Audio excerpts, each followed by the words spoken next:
नमस्कार, लाइव बिहार देख रहे हैं आप। आपके साथ मैं स्नेहा गुप्ता। 2025 के बिहार विधानसभा चुनाव जैसे जैसे नजदीक आ रहे हैं वैसे वैसे सुगबुगाहट तेज हो रही है।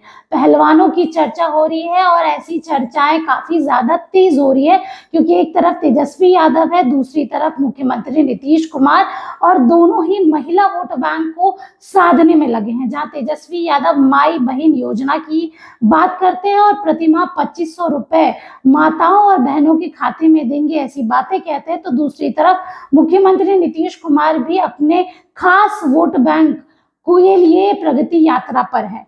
अब इस बीच हम इस वीडियो में चर्चा करेंगे कि ऐसी कौन सी महिला उम्मीदवार है जिन पर लालू प्रसाद यादव और तेजस्वी यादव भरोसा जताएंगे। अगर हम बात करें बिहार की राजनीति में महिला वोटर्स की, तो महिला वोटर्स जो है काफी ज्यादा मुख्यमंत्री नीतीश कुमार की तरफ उनका झुकाव रहता है। ऐसे में तेजस्वी यादव के लिए काफी ज्यादा मुश्किल है महिला वोट बैंक को साधने के लिए। सबसे पहले जो माई बहन योजना है उसके अंतर्गत 2500 रुपए हर महीने माताओं और बहनों के खाते में जाएंगी, ऐसी तेजस्वी यादव की बातें हैं। और हम इस वीडियो में चर्चा करेंगे कि बिहार विधानसभा चुनाव में इस बार तेजस्वी यादव और लालू यादव किन महिला पहलवानों को मैदान में उतारेंगे, किस तरीके से चुनावी रणनीति बनाई जाएगी और इस बार कौन कौन से ऐसे प्रत्याशी है जो रिपीट होंगे। हम पहले ही बात करेंगे नाम की, तो है दिव्या प्रकाश। 2020 में तारापुर विधानसभा से ये चुनाव लड़ी थी। लालू यादव के काफी करीबियों में से एक माने जाते हैं। इनके पिता पूर्व केंद्रीय मंत्री हैं जयप्रकाश नारायण यादव, उनकी ये बड़ी बेटी है। 2020 के विधानसभा चुनाव में सबसे कम उम्र की प्रत्याशियों में से एक थी।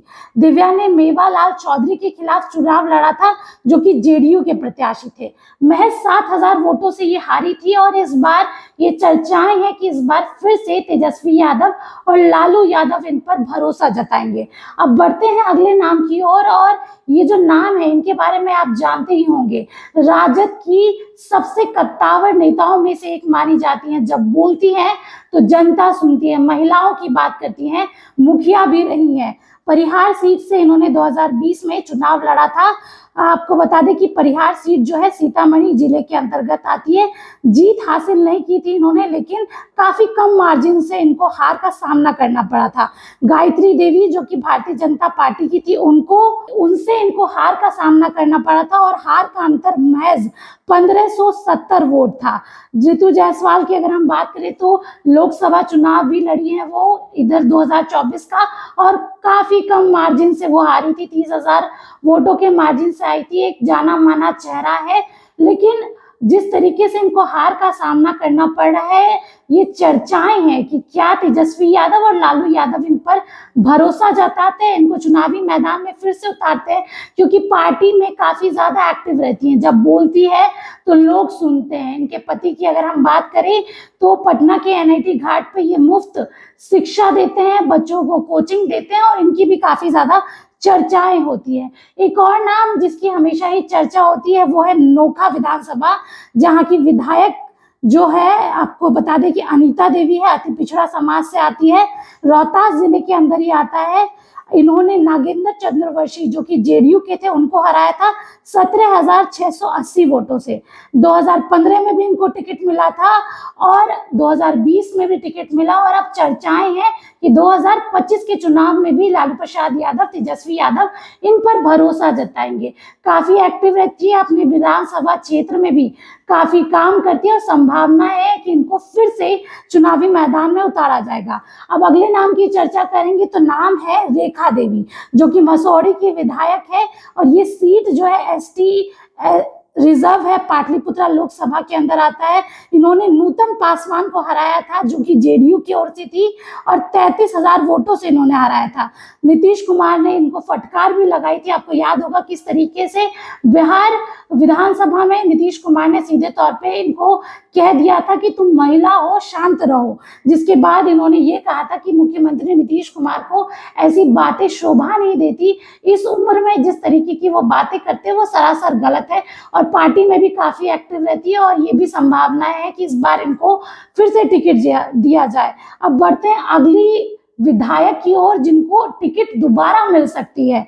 अब बात करेंगे शेरघाटी की, जो कि गया लोकसभा के अंदर आती है, और यहाँ की जो विधायक है वो है मंजू अग्रवाल, जिन्होंने विनोद प्रसाद यादव को हराया था 16,690 वोट से। एक बार निर्दलीय भी चुनाव लड़ी है। 2020 में तेजस्वी यादव ने भरोसा जताया, और 2025 में भी ये बातें सामने आ रही है कि इनको फिर से टिकट मिलेगा। आपको बता दें कि हमेशा ही पार्टी में एक्टिव रहती है, अपने क्षेत्र में भी काम करती है, और इनकी नामों की भी खूब चर्चा है कि इनको फिर से लालू यादव टिकट देंगे, चुनावी मैदान में उतारेंगे। अब देखना होगा ये जीत हासिल करती है या नहीं। अब बढ़ते हैं अगले विधानसभा की और अगली कैंडिडेट की ओर, जिनको इस बार टिकट मिल सकता है। अब बात करेंगे बाराचट्टी विधानसभा सीट की। यहाँ पर जीतन राम मांझी की जो समधन है वो विधायक है, उनका नाम है ज्योति मांझी। लेकिन अगर हम 2020 के चुनाव की बात करते हैं तो समता देवी इस सीट से चुनाव लड़ी थी, और 2015 में आरजेडी की ओर से इन्होंने चुनावी मैदान में जब उतरी थी तब काफी ज्यादा अच्छा प्रदर्शन किया था। ज्योति मांझी, जो कि जीतन राम मांझी की समधन है, उनसे भी ये काफी कम वोट से हारी थी, और चर्चाएं हैं कि इस बार फिर से इनको टिकट दिया जाएगा। ये सीट जो है वो एससी रिजर्व है, और इस पर जिताऊ कैंडिडेट देना अपने आप में ही एक बड़ी बात है। समता देवी 2015 में जो है वो यहाँ की विधायक रही है, और जब फिर से लालू प्रसाद यादव ने 2020 में इन पर भरोसा जताया था, हालांकि इस भरोसे पे वो खड़ी नहीं उतर पाई, लेकिन 2025 में एक बार फिर से इनको मौका दिया जाएगा, ऐसी बातें सामने आ रही है। अब बढ़ते हैं अगली कैंडिडेट की ओर और बात करेंगे अगली कैंडिडेट की। इस कैंडिडेट के बारे में अगर हम बात करें तो काफी ज्यादा तेजस्वी यादव के साथ नजर आती है, चाहे बात करें मंच साझा करने की, या फिर बात करें प्रोटेस्ट की, या फिर बात करें बोलने की। राजद में काफी कम ऐसी महिलाएं हैं जो मुखरता के साथ बोलती है, और उनमें से एक नाम है मधु मंजरी, जिनके बारे में चर्चाएं हो रही है काफी दिनों से। ये तेजस्वी यादव के साथ नजर भी आती है। पटना की एक सीट और कुर्था, जो कि अरवल जिले में आता है, उसमें चर्चा हो रही है कि मधु मंजरी को सीट मिल सकती है, टिकट मिल सकता है। इसके पहले ये आरएलएसपी में थी 2020 में, और इन्होंने चुनाव लड़ा था पालीगंज से, जहां पर इनको 5,460 वोट मिले थे। फोर्थ पोजीशन इनको मिला था। तेजस्वी यादव की काफी करीबी मानी जाती है। इन्होंने पाला तो बदल लिया है, लेकिन काफी दिनों से आपको भी पता होगा कि हर मंच पर मधु मंजरी नजर आती है। जिस तरीके से आरजेडी की बातों को, और आरजेडी के अंदर ऐसी कम महिला प्रवक्ता है जो मुखरता से अपनी बात बोलती है, उनमें से एक ये भी है। अब देखना होगा कि इनको कहां से टिकट मिलती है, लेकिन ये बात तो तय है कि इनको टिकट मिलेगी। अब बढ़ते हैं अगली विधानसभा की ओर और अगली कैंडिडेट की ओर। इस विधानसभा की बात करें तो 243 सीटों में से सबसे हॉट सीटों में से एक है मोकामा विधानसभा, जहां कई नामों की चर्चा है। कई तरीके के पॉलिटिक्स हो सकते हैं, समीकरण बदल सकते हैं। अगर हम यहाँ की बात करें तो नीलम देवी यहाँ की विधायक है, जो कि आरजेडी की ओर से है, लेकिन उन्होंने पाला बदल लिया है। अब वो एनडीए के साथ है, और इस बार लालू यादव, तेजस्वी यादव के लिए काफी चैलेंजिंग रहेगा यहाँ पर एक जिताऊ उम्मीदवार देना, क्योंकि अगर हम मोकामा की बात करें तो अनंत सिंह का सिक्का चलता है वहाँ। ऐसे में एक ऐसे कैंडिडेट की तलाश करना जो यहाँ पर कांटे की टक्कर दे और जीत के आए, काफी ज्यादा मुश्किल है। हम बात करते हैं सबसे पहले अनीता देवी की। अनीता देवी जो कि अशोक महतो की पत्नी है, लोकसभा चुनाव भी लड़ी है, और इस बार चर्चा है इनको यहाँ से टिकट मिल सकता है। और अगर यहाँ से इनको टिकट नहीं मिला तो फिर वारसलीगंज, जो कि नवादा में है, वहां से इनको टिकट मिल सकता है।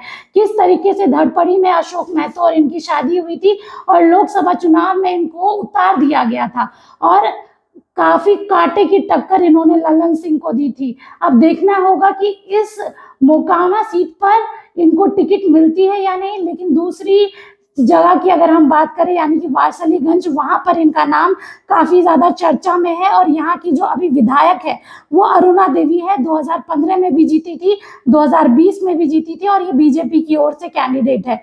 और अब मोकामा के अगले कैंडिडेट की बात करें तो सोनम देवी। सोनम देवी पत्नी है ललन सिंह की, जो कि बीजेपी में अभी है। अगर हम एनडीए गठबंधन की बात करें तो आनंद सिंह अब एनडीए का हिस्सा है। वो खुल के बोलते हैं कि हम चुनाव लड़ेंगे और एनडीए में ही लड़ेंगे और ये भी कहा जाता है कि पहले से ही कैंडिडेट और पार्टी फाइनल है, यानी कि जेडीयू की ओर से लड़ेंगे और मोकामा सीट पर लड़ेंगे। अनंत सिंह के काफी बोल सकते हैं कि दुश्मनों में से एक ललन सिंह है, जिनकी पत्नी सोनम सिंह है। उपचुनाव में भी ये उतरी थी और कांटे की टक्कर दी थी नीलम देवी को। कहा जा रहा है कि अगर ललन सिंह को टिकट नहीं मिलता है एनडीए की ओर से और ये जो सीट है ये बीजेपी के पास ना जाकर जेडीयू के पास अगर जाती है तो ललन सिंह पाला बदल के आरजेडी में आ जाएंगे, आरजेडी में शामिल हो जाएंगे और इनकी पत्नी मोकामा से चुनाव भी लड़ सकती है। ये सारी बातों के बीच एक और बातें सामने आ रही है, जहां बात हो रही है पशुपति कुमार पारस की, जिनकी पार्टी काफी ज्यादा खतरे में नजर आ रही है और ऐसे कयासों के बाजार गर्म है कि ये पार्टी पशुपति पारस की जो है राष्ट्रीय लोजपा अब राजद में विलय हो जाएगा राष्ट्रीय लोजपा का, या फिर राष्ट्रीय लोजपा जो है वो अब महागठबंधन में शामिल हो जाएंगी। ऐसे में चर्चा हो रही है सूरजभान सिंह की पत्नी की वीणा देवी, वो चुनाव लड़ सकती हैं, तो मोकामा सीट के लिए काफी ज्यादा दावेदार है। अब देखना होगा कि पशुपति पारस अपनी पार्टी का विलय राजद में करते हैं कि नहीं और क्या वो महागठबंधन में शामिल होते हैं कि नहीं। ऐसे सारे नामों की चर्चा हो रही है। अनीता देवी, वीणा देवी, अब सोनम देवी, ये सारे कैंडिडेट्स हैं जो कि मोकामा सीट के लिए काफी ज्यादा चर्चाओं में है। अब बढ़ते हैं अगले सीट की और बात करेंगे कटोरिया विधानसभा की, जहां पे स्वीटी सीमा हेम्ब्रेम अनुसूचित जनजाति सुरक्षित ये सीट है। 2020 में यहाँ पर 2 महिला उम्मीदवार आमने सामने थी। राजद ने 2015 की विधायक स्वीटी सीमा हेम्ब्रेम को दूसरी बार चुनावी मैदान में उतारा था 2020 में। 2015 में भी इनको चुनावी मैदान में उतारा गया था और 2020 में भी। वहीं दूसरी तरफ इनके सामने थी निकी हेम्ब्रेम, जो कि दोबारा उनको भी टिकट मिली थी भारतीय जनता पार्टी से। निकी हेम्ब्रेम के ससुर जो है सोलेनाथ हेम्ब्रेम 2010 में इसी सीट से विधायक रह चुके हैं। कटोरिया सीट का बड़ा हिस्सा झारखंड सीमा में लगा हुआ है। इसका काफी क्षेत्र दुमका और देवघर से सीधे लगा हुआ है। आदिवासी आबादी के साथ राजद का वाई समीकरण इस सीट पे काफी मजबूत गणित बनाता है। कोटरिया विधानसभा सीट बिहार की महत्वपूर्ण सीटों में से एक है, जहां पर अभी भारतीय जनता पार्टी का कब्जा है। लेकिन अब देखना होगा कि क्या इस बार हम बात कर रहे थे कि स्वीटी सीमा हेम्ब्रेम को मौका देंगे अगर लालू यादव, तो क्या दोबारा इस सीट पर राजद का कब्जा हो पाएगा? क्योंकि 2020 में जिस तरीके से निकी हेम्ब्रेम यहाँ से जीत गई, उसके बाद काफी ज्यादा चर्चाएं हो रही थी और काफी कम वोटों से सीमा हेम्ब्रेम जो है यहाँ से हार गई थी। सिर्फ 6421 वोटों से हारी थी। तो दोबारा भरोसा इन पर जताया जा रहा है। कहा जा रहा है कि इनका नाम भी लगभग कंफर्म है। अब देखना होगा कि आगे क्या कुछ होता है। अब बढ़ते हैं अगली विधानसभा की ओर और अगली महिला उम्मीदवार की ओर। अब बात करेंगे संदेश की, जो कि आरा लोकसभा के अंतर्गत आता है। यहाँ पर किरण देवी जो है वो विधायक है और इनके पति की अगर हम बात करें तो काफी विवादों में रहते हैं। इनके घर में हमेशा ही छापेमारी होते रहती है और हमेशा ही सीबीआई ईडी की रेड पड़ते रहती है। 50-50% चांसेस है इनको टिकट मिलेगा भी और नहीं भी मिलेगा। लेकिन कहा जा रहा है क्योंकि इस क्षेत्र में इनकी पकड़ काफी है तो दोबारा इनको टिकट मिल सकता है। अब बढ़ते हैं अगली कैंडिडेट की ओर, जो कि है सावित्री देवी, चकाई से, जमुई लोकसभा के अंदर आता है चकाई।